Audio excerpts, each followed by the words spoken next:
Assalamualaikum warahmatullahi wabarakatuh. Pertama-tama yang sama-sama kita hormati, dosen pengampu etika profesi keguruan, Bapak Muhammad Rodi Zamzami MPDI, kemudian teman-teman semua PAI kelas 4A yang saya banggakan. Jadi pada kali ini saya dengan teman saya nanti Aditya Sidki Alhamdi akan mempresentasikan salah satu materi dari mata kuliah etika profesi keguruan. Jadi materi yang akan kami bahas yaitu standar kompetensi dan kualifikasi guru. Nah, masuk pada slide pertama, pengertian dari kualifikasi akademik. Kualifikasi adalah pendidikan khusus untuk memperoleh suatu keahlian atau keahlian yang diperlukan untuk mencapai sesuatu. Jadi ini adalah pengertian dasar dari Kamus Besar Bahasa Indonesia. Sedangkan akademik berarti memiliki arti akademis. Jadi kualifikasi akademik adalah keahlian atau kecakapan khusus dalam bidang pendidikan baik sebagai pengajar pelajaran atau administrasi pendidikan yang diperoleh dari proses pendidikan. Dalam peraturan pemerintah nomor 19 tahun 2005 dijelaskan bahwa kualifikasi akademik diartikan sebagai tingkat pendidikan minimal yang harus dipenuhi oleh seorang pendidik yang dibuktikan dengan ijazah atau sertifikat keahlian yang relevan sesuai dengan perundang-undangan yang berlaku. Kemudian lanjut slide kedua, kualifikasi akademik guru melalui pendidikan formal. Kualifikasi akademik guru pada satuan pendidikan jalur formal itu menyakup beberapa jenjang. Yang pertama, kualifikasi akademik guru pada pendidikan anak usia dini atau taman kanak-kanak, kemudian guru pada sekolah dasar madrasah ibtidaiyah, kemudian guru sekolah menengah pertama atau madrasah tsanawiyah, kemudian ada guru sekolah menengah atas atau madrasah aliyah, kemudian ada guru sekolah dasar luar biasa, sekolah menengah luar biasa, sekolah menengah atas luar biasa, dan yang terakhir guru sekolah menengah kejuruan atau madrasah aliyah kejuruan. Nah, jadi pada tiap jenjang guru harus memiliki kualifikasi akademik pendidikan, paling tidak sekarang S1, mungkin seperti itu, dalam bidang pendidikan masing-masing. Jadi ini kemungkinan kedepannya juga tidak cukup hanya S1, mungkin bisa berkembang menjadi S2 gitu. Nah, kemudian lanjut slide ketiga, pengertian dari kompetensi dan standar kompetensi guru. Menurut Kamus Besar Bahasa Indonesia, kompetensi berarti kekuasaan untuk menentukan atau memutuskan suatu hal. Pengertian dari kompetensi secara singkat yaitu kemampuan atau kecakapan. Jadi kompetensi didefinisikan dalam surat keputusan Mendiknas nomor 045/U/2002, yaitu kompetensi adalah seperangkat tindakan cerdas penuh tanggung jawab yang dimiliki oleh seseorang sebagai syarat untuk dianggap mampu oleh masyarakat dalam melaksanakan tugas-tugas di bidang pekerjaan tertentu.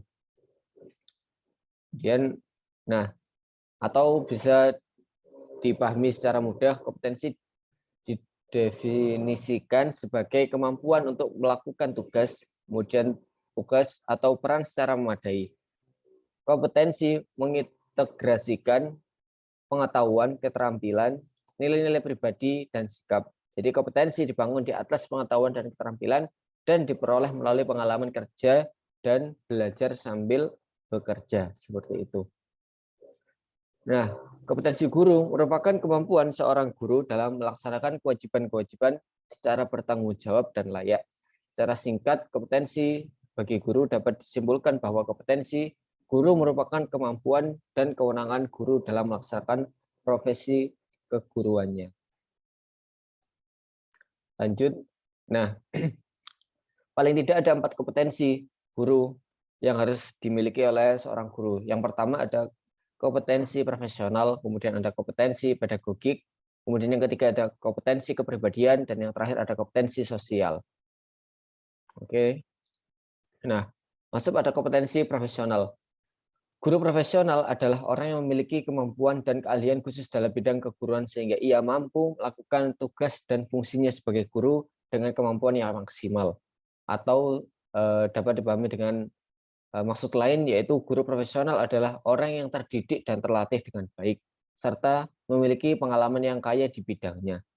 Nah, yang dimaksud dengan terdidik dan terlatih ini bukan hanya memperoleh pendidikan formal, tetapi juga harus menguasai berbagai strategi atau teknik di dalam kegiatan belajar mengajar, serta menguasai landasan-landasan kependidikan, serta yang seperti yang tercantum dalam kompetensi guru yang profesional. Nah, terdapat banyak pendapat tentang kompetensi apa saja yang harus dikuasai oleh guru yang profesional. Nah, di sini saya menyantumkan beberapa kompetensi yang harus dikuasai oleh guru. Yang pertama ada kompeten menguasai bahan ajar, jelas ini penting. Kemudian yang kedua, menguasai landasan-landasan kependidikan. Kemudian yang ketiga, mampu mengelola program belajar mengajar. Yang keempat, mampu mengelola kelas. Yang kelima, mampu menggunakan media sebagai sumber belajar. Kemudian yang keenam, mampu mengelola interaksi belajar mengajar. Kemudian yang ketujuh, mampu menilai prestasi peserta didik untuk kepentingan pengajaran. Dan banyak yang lagi, banyak lainnya. Nah, yang terpenting, kompetensi profesional seorang guru itu mencakup 5. Yang pertama, menguasai landasan kependidikan, yang pertama. Kemudian yang kedua, menguasai bahan pengajaran. Yang kedua, yang ketiga, mampu menyusun program pengajaran. Yang keempat, mampu melaksanakan program pengajaran. Dan yang terakhir, mampu menilai hasil dari proses belajar mengajar. Jadi 5 poin ini harus ada dalam seorang guru yang profesional. Kemudian lanjut, kompetensi pedagogik. Nah, kemampuan pedagogik pada dasarnya adalah kemampuan guru dalam mengelola pembelajaran peserta didik. Kompetensi pedagogik merupakan salah satu jenis kompetensi yang harus dikuasai oleh seorang guru. Karena memang kompetensi pedagogik ini merupakan kompetensi yang khas yang membedakan guru dengan profesi lainnya. Kompetensi pedagogik diperoleh melalui upaya belajar secara terus-menerus dan sistematik, baik pada masa sebelum mengajar maupun selama dalam proses belajar mengajar, yang didukung oleh minat, bakat, dan potensi keguruan lainnya dari masing-masing pendidik yang bersangkutan. Nah, aspek yang terdapat dalam kompetensi pedagogik, di sini saya cantumkan ada beberapa. Yang pertama adalah menguasai karakteristik peserta didik. Nah, karakteristik peserta didik ini terkait dengan aspek fisik, moral, spiritual, sosial, kultur, emosional, banyak lagi ada intelektual, seperti itu. Nah, indikator yang muncul dari penguasaan karakteristik peserta didik ini yang pertama ada guru harus dapat mengidentifikasi karakteristik peserta didik di dalam kelasnya. Kemudian yang kedua, guru harus dapat mengidentifikasi potensi peserta didik dalam mata pelajaran yang diampu. Kemudian yang ketiga, guru mampu memastikan bahwa setiap peserta didik memiliki kesempatan yang sama untuk berpartisipasi aktif dalam proses pembelajaran. Kemudian yang keempat, guru dapat mengatur kelas untuk memberikan kesempatan yang sama pada semua peserta didik. Kemudian yang kelima, guru mampu membantu mengembangkan potensi dan mengatasi kekurangan peserta didik. Dan yang terakhir, guru harus mampu mencoba mengetahui penyebab penyimpangan perilaku peserta didik untuk mencegah agar perilaku tersebut tidak merugikan peserta didik yang lainnya dalam proses belajar mengajar. Kemudian yang kedua, kompetensi pedagogik, aspek kompetensi pedagogik yang kedua yaitu menguasai teori belajar dan prinsip-prinsip pembelajaran. Nah, di sini guru harus mampu menetapkan sebagai berbagai model pembelajaran yang mendidik secara kreatif dan efektif. Guru harus mampu menyesuaikan metode pembelajaran yang sesuai dengan karakteristik peserta didik dan mampu memotivasi mereka untuk belajar.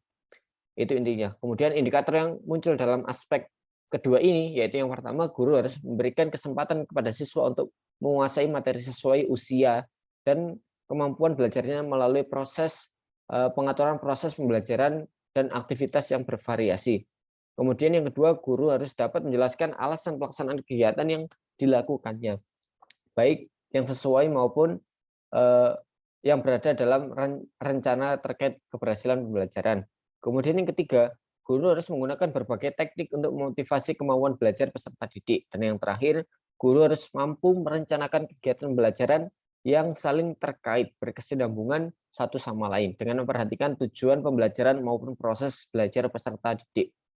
Kemudian aspek yang ketiga dalam pedagogik yaitu harus mampu mengembangkan kurikulum. Dalam pengembangan kurikulum, guru harus mampu menyusun silabus sesuai dengan tujuan dan mampu membuat serta menggunakan RPP sesuai dengan tujuan dan lingkungan dalam lingkungan pembelajaran. Indikator yang muncul dalam pengembangan kurikulum yang pertama yaitu guru harus mampu merancang rencana pembelajaran yang sesuai silabus untuk membahas materi ajar tertentu agar peserta didik dapat mencapai kompetensi yang diinginkan. Kemudian yang kedua, guru harus menata materi pembelajaran secara benar sesuai dengan pendekatan yang dipilih dan karakteristik dari peserta didik itu sendiri. Kemudian yang terakhir, guru harus mampu memilih materi pembelajaran yang diampu yang terkait dengan pembelajaran, pengalaman belajar, dan tujuan pembelajaran. Kemudian aspek pedagogi yang keempat yaitu menyelenggarakan pembelajaran yang mendidik. Guru harus mampu menyusun dan melaksanakan rancangan pembelajaran yang mendidik secara lengkap. Jadi guru harus mampu menyusun dan menguasai berbagai materi pembelajaran dan sumber belajar sesuai dengan karakteristik peserta didik. Kemudian aspek yang ada dalam menyelenggarakan pembelajaran yang mendidik ini yang pertama yaitu guru harus mampu menyusun rancangan pembelajaran yang lengkap baik untuk kegiatan di dalam kelas maupun di luar kelas. Kemudian yang kedua, guru harus mampu melaksanakan pembelajaran yang mendidik di kelas dan di luar kelas. Kemudian yang ketiga, guru harus mampu memberikan banyak kesempatan kepada peserta didik untuk bertanya, kemudian mempraktekkan dan berinteraksi dengan peserta didik yang lainnya. Kemudian yang terakhir, guru harus menggunakan media pembelajaran dari sumber belajar yang relevan dengan karakteristik peserta didik.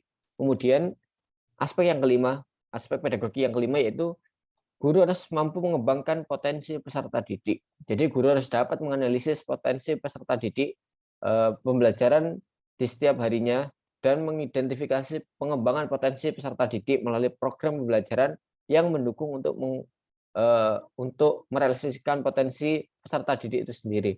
Kemudian yang keenam, aspek pedagogi yang keenam yaitu melakukan komunikasi dengan peserta didik. Jadi guru harus mampu berkomunikasi secara efektif, secara baik, empatik gitu ya, santun dengan peserta didik, serta bersikap antusias dan positif. Jadi guru harus mampu memberikan respon yang lengkap dan relevan atas pertanyaan atau apa saja dari peserta didik. Kemudian yang terakhir, ini ada yang ketinggalan, yaitu menilai dan mengevaluasi pembelajaran. Jadi ini aspek pedagogi yang terakhir, yang ketujuh, yaitu menilai dan mengevaluasi pembelajaran. Jadi guru harus mampu menyelenggarakan penilaian proses dan hasil belajar secara berkesinambungan. Jadi guru harus melakukan evaluasi dan efektivitas proses dan hasil belajar serta menggunakan informasi hasil penilaian dan evaluasi untuk merancang program perbaikan atau remedi gitu. Dan guru harus mampu menggunakan hasil analisis penilaian dalam proses pembelajarannya. Mungkin itu saja yang bisa saya sampaikan. Kemudian dua aspek yang lain akan disampaikan oleh teman saya, Adisya Siddiq Alhamdi. Mungkin sekian dari saya. Assalamualaikum warahmatullahi wabarakatuh.